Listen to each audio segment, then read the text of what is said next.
Hi, everyone. Do you remember when we read that book about the character named David? He had a little bit of a hard time making good choices. Do you remember that? Well, guess what? Now, David is going to school. Do you have any predictions about what might happen when he goes to school? What do you think will happen when David goes to school? Do you think he learned how to make good choices and now he's going to do a good job? Or do you think he's going to need a lot of reminders? If you're watching this with somebody, tell them what you think is going to happen when David goes to school. Okay, let's read together and find out. This is called David Goes to School by David Shannon. David goes to school. David's teacher always said, "No, David. No yelling, no pushing, no running in the halls." "David, you're tardy." Do you know what tardy means? At school, it means you're late. So he was supposed to be there a little earlier and he got to school late after everyone else. "Sit down, David." Oh no, the teacher probably doesn't like that. "Don't chew gum in class."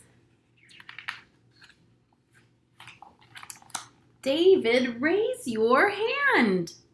Oh no, it looks like they both wanted to share their idea, and this girl was raising her hand to try to get the teacher to call on her and give her a turn.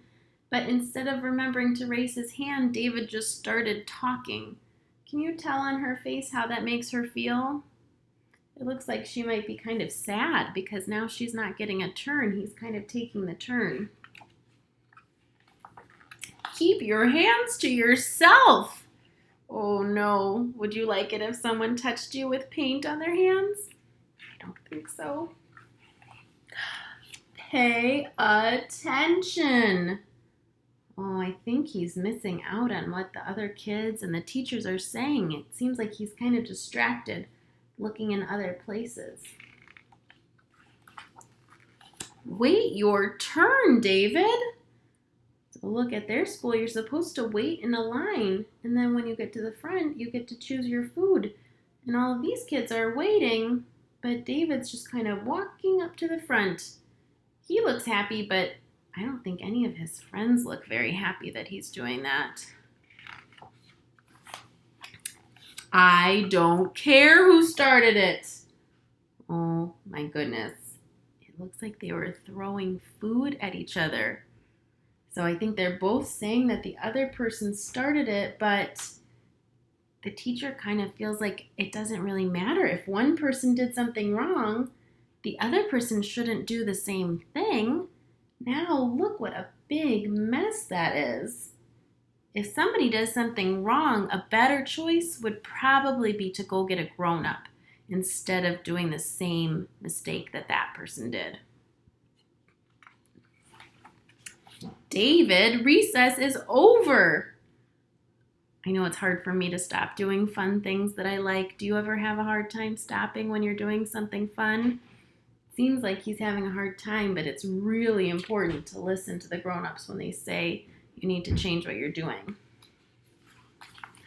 Shh.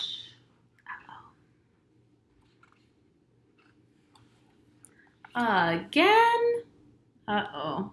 You might be taking too many bathroom breaks. "That's it, mister. You're staying after school." Uh-oh. It looks like he drew on his desk. But I think I've heard some of you already tell us, what are we supposed to draw and paint on? Do you remember? I know it's very important at school and I think at your house to draw and paint on paper. You don't want to draw on furniture because then it might ruin it a little bit and that might not make your family very happy. "David, have you finished?" Oh, look at that. When he stayed after school, what did he do? It looks like he cleaned all of the desks. And now how does he feel? Looks like he might feel proud of himself for making a good choice. What does his teacher say now? She says, "Good job, David." "Yes, David, you can go home now." The end. I hope you enjoyed reading about David. This is one of my favorite books to read at the beginning of the school year to help us think about what kinds of rules we should have and how we should be good listeners and treat each other. So I'm excited to hear what ideas you have about that. And I think it would also be good for you to share those ideas with your family. Since you're learning at home, maybe you can sit with your family and talk about what kinds of rules you want to have and how you want to make sure everyone in your family is treating each other while you're all working and learning at home together. I think that could be a good and helpful thing to do. I hope you liked that book as much as I do, and that you will come back again next time to see the next story we have. Take care.